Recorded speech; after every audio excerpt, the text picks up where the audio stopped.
नमस्कार, मैं हूं आपके साथ निलोफर अंसारी और आप देख रहे हैं V9 न्यूज। देश और दुनिया की हर बड़ी खबर पर रहती है हमारी पैनी नजर। आइए नजर डालते हैं आज की बड़ी खबर। पूर्व सीएम और अनंतनाग राजौरी संसदीय सीट की उम्मीदवार महबूबा मुफ्ती राजौरी में मीडिया को संबोधित करते हुए। अनंतनाग से जहांगीर अहमद की रिपोर्ट। हमें काबिल कबूल नहीं है। मैम, पीएम की एक स्टेटमेंट आई है कुछ दिन पहले जिसमें हमने कहा कि मैंने कहीं पे भी मुस्लिम्स के खिलाफ या माइनॉरिटीज के खिलाफ कोई शब्द इस्तेमाल नहीं किया। आप उसको किस तरह देखते हैं? कुछ भी नहीं कहा उन्होंने। क्या कहा घुसपैठिए हैं मुसलमान, कहा कांग्रेस आपका मंगलसूत्र चुरा के, आपकी बैंस चुरा के मुसलमानों को देगी। कांग्रेस जो है आप मुसलमानों को आपकी रिजर्वेशन चुरा के मुसलमानों को देना चाहती है। तो और क्या कह सकते हैं। अभी आपने शायद कल भी देखा होगा वो जो बुलडोजर बाबा है, उनका स्टेटमेंट आपने देखा कि उन्होंने मुसलमानों के बारे में क्या क्या कहा। वो तो उसी पार्टी में है ना। तो मुझे लगता है कि ऐसा प्राइम मिनिस्टर की लेवल पे इस किस्म की बात कहना मुसलमानों के बारे में, फिर कहना कि मैंने मुसलमानों के बारे में कुछ नहीं कहा, मैं कहती हूँ कि after all he is the prime minister of the country. Ma'am, 25 तारीख को इसी सीट पे वोटिंग होने जा रही है और इसी सीट के 2 एरिया में टारगेट हुई थी पहले यूनियन होम मिनिस्टर के विजिट के बाद। डॉक्टर फारूक अब्दुल्ला ने इसमें एक जुडिशियल प्रोब की डिमांड की। उनका ये भी कहना है कि अगर यहाँ की एजेंसीज इन्वेस्टिगेशन नहीं कर सकती तो इंटरनेशनल लेवल की किसी एजेंसी को बुला के इन्वेस्टिगेशन करनी चाहिए। आप बतौर हैसियत एक कंटेस्टिंग कैंडिडेट इस पार्लियामेंट सीट से क्या डिमांड? नहीं, देखिए मुझे लगता है बहुत लापरवाही बरती गई। जैसे आपने खुद ही कहा कि अभी होम मिनिस्टर आए थे 2 दिन पहले, उसके बाद इस किस्म की किलिंग्स होना और वही होना जहाँ इलेक्शन हो रहा है। तो कहीं ना कहीं लापरवाही बरती की जिसकी वजह से इतना बड़ा नुकसान हो गया। तो कहीं ना कहीं मुझे लगता है सरकार या तो जानबूझ के लापरवाही बरत रही है, ये सोच के कि लोगों में डर खौफ पैदा होगा और कश्मीर में वोट कम पड़ेगा और उनको लगता है कि महबूबा मुफ्ती को किसी भी तरीके से पार्लियामेंट जाने से रोकना है। मैम, आखिरी सवाल कि क्या बीजेपी का जो 400 पार का नारा है उसकी किस हद तक जो है तामील हो पा रही है या वो किस हद तक आप रियलाइजेशन में? अगर होती तो शायद वो इतनी उच्च स्टेटमेंट नहीं देते, मंगलसूत्र पे नहीं पहुंच जाते। वो मंगलसूत्र बड़ा पवित्र चीज होता है।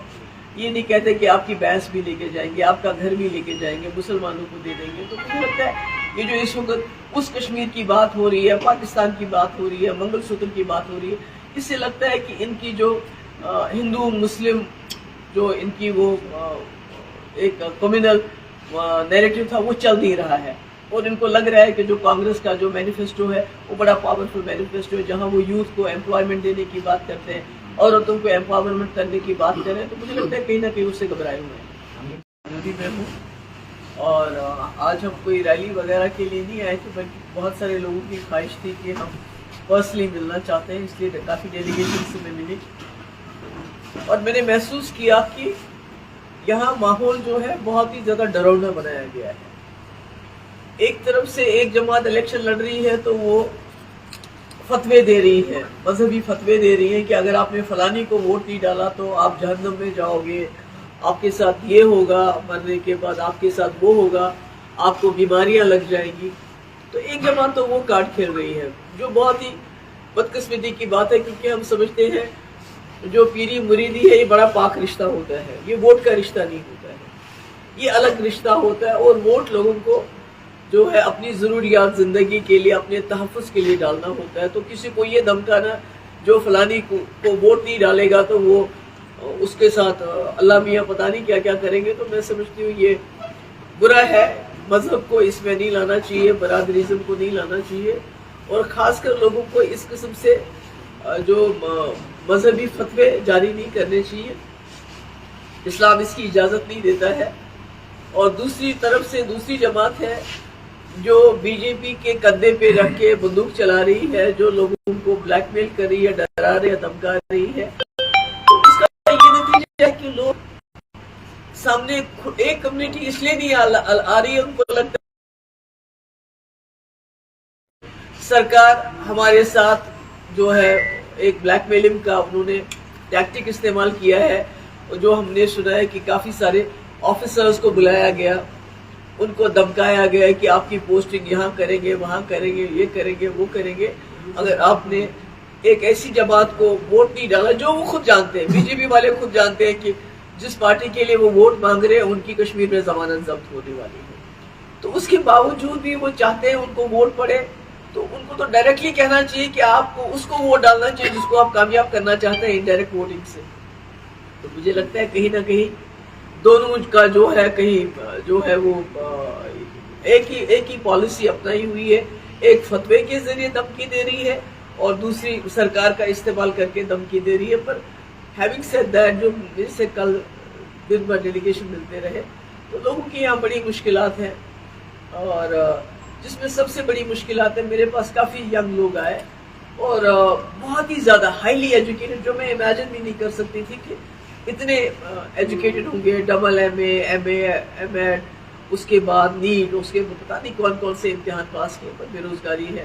اور 35% سے زیادہ ہمارے جموں کشمیر میں بے روزگاری ہے. تو میں سمجھتی ہوں اس کی سب سے بڑی وجہ یہ ہے, ایک تو انہوں نے کہا تھا 370 بڑی رکاوٹ ہے, اس سے ہوگا تو پتہ نہیں کیا ہوگا, مگر جب سے 370 ختم کیا گیا, کوئی بھی مفتی صاحب کے وقت میں رہبر تعلیم کی بہت بڑے اسکیل پہ ریکروٹمنٹ ہوئی تھی, رہبر زراعت, رہبر تعلیم, رہبر کھیل.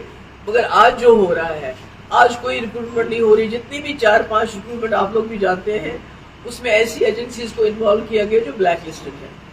اس کی وجہ سے یہاں نوجوان جو ہے بڑا فرسٹریٹڈ ہے, کوئی ان کی بات نہیں کرتا ہے, کوئی یہ نہیں کہتا ہے کہ آپ نے تو کہا تھا 370 کے بعد بڑے کارخانے کھلیں گے. کارخانے تو نہیں کھلے, بلکہ جو ریت باجری ہماری ہے وہ بھی باہر کے لوگوں کو دی جا رہی ہے, کانٹریکٹس باہر کے لوگوں کو دیے جا رہے ہیں. مفتی صاحب نے ایک سیلف ہیلپ گروپ یہاں کیے تھے جس میں انجینئرز, پڑھے لکھے لوگ تھے, جو کانٹریکٹ جن کو ملتا تھا وہ بھی سرکار نے بند کر دیا. آپ چکند آباد سے ٹریڈ ہوتا تھا وہ بھی بند کر دیا. تو کہیں نہ کہیں ایسا لگتا ہے کہ جو سرکار ہے لوگوں کو دینے کے بجائے جو مفتی صاحب نے اچھے کام شروع کیے تھے ان کو بند کروانا چاہتے ہیں. بابا غلام شاہ پادشاہ یونیورسٹی کی اتنی حالت خراب ہے, وہاں کانٹریکٹ بیسس پہ لیکچرر, پروفیسر, میں نے سنا وہاں مشکل سے ایک پروفیسر ہے, باقی ایسے کانٹریکچوئل پہ چلتا ہے, جس کا سٹینڈرڈ بہت ہی زیادہ ڈاؤن ہو گیا. حالانکہ یہ مفتی صاحب کے ایک بہت بڑی تحفہ تھا اس ریجن کے لیے, کیونکہ یہاں کے اسٹوڈنٹس کو یا تو جموں جانا پڑتا تھا یا کشمیر جانا پڑتا تھا, اور بہت سارے غریب لوگ تھے جو افورڈ نہیں کر سکتے تھے. تو یہ اور بھی کئی مسئلے ہیں, پر مجھے لگتا ہے سب سے بڑا جو اس وقت مجھے یہاں مشکل نظر آ رہی وہ یہ لوگ خوفزدہ ہیں. لوگ خوفزدہ ہیں, بات کوئی کہتا نہیں ہے, کھل کے کوئی بات کہتا نہیں ہے. ان کو لگتا ہے ہم اگر ایک جماعت کے خلاف بولیں گے تو وہ فتوا دیں گے, اگر دوسرے کے بولیں گے تو سرکار ہمیں جو ہے وہ ہمیں تنگ کرے گی یا ہمیں کوئی نقصان پہنچا سکتی ہے. میم جس طرح سے آپ نے بتایا کہ سرکار پریشرائز کر رہی ہے, گورنمنٹ مشینری پریشرائز کر رہی ہے, کیا آپ ایل جی ایڈمنسٹریشن پہ جو ہے وہ ایلیگیشن لگا رہے ہیں؟ اور کیا ایل جی ایڈمنسٹریشن ہی نہیں, ہمارے پاس جو رپورٹس ہیں, جو ہوم منسٹر صاحب کشمیر آئے اس وقت بے وقت, جبکہ پورے ملک میں الیکشن ہے, ان کی ضرورت وہاں ہے, اور امرناتھ یاترا جو ہے وہ جولائی میں ہونے والی ہے. تو وہاں بھی کچھ لوگوں نے خدشات ظاہر کیے کہ یہ کیا میٹنگ ہے, کیونکہ ایسا 87 کی طرح تو نہیں ماحول بنایا جا رہا ہے. 87 میں الیکشن کی دن ریگنگ ہوئی تھی, یہاں الیکشن سے پہلے مینیپولیشن ہو رہا ہے, کیا ہو رہا ہے؟ کیونکہ ہم نے سری نگر میں دیکھا جو پی ڈی پی کے ڈومینیٹڈ ایریاز تھے وہاں پولنگ بہت سلو رکھی گئی, جو باقی, کیونکہ مجھے لگتا ہے کہیں نہ کہیں پی ڈی پی سے ان کو خوف ہے, پی ڈی پی سے ڈر ہے, کیونکہ پی ڈی پی لوگوں کے مدعے اٹھاتی ہے. باقی مجھے یہاں بھی کئی پولنگ سٹیشنز ہیں جس کے بارے میں مجھے تحفظات ہیں کہ وہاں وہ یہ نہیں ہے کہ وہاں پی ڈی پی کو کسی طرح سے روکنا ہے. مجھے نہیں سمجھ آتی ہے یہ پی ڈی پی سے اتنا خوفزدہ کیوں ہے. تو یہی ہے, مطلب یہی میری بات. میم جس طرح سے ہائی ووٹرز ٹرن آؤٹ رہ رہا ہے کشمیر میں, اور کل تو ریکارڈ توڑا گیا ہے جو نارتھ کشمیر کی سیٹ پہ ووٹ ہوئی, کیا پبلک ایک میسج دے رہی ہے کہ ہم پارلیمنٹ الیکشن میں ووٹ تو ڈالے لیکن ہمیں چاہت اسمبلی الیکشنز کی وہ مانگ؟ میرا خیال میں سب سے بڑا جو اس میں پیغام ہے, میسج ہے, وہ نیو دہلی کو یہ ہے کہ ہم ووٹ کے ذریعے آپ کا جو ظلم ہے اس کا حساب لینا چاہتے ہیں. کیونکہ آپ نے دیکھا بی جے پی نے کوئی کینڈیڈیٹ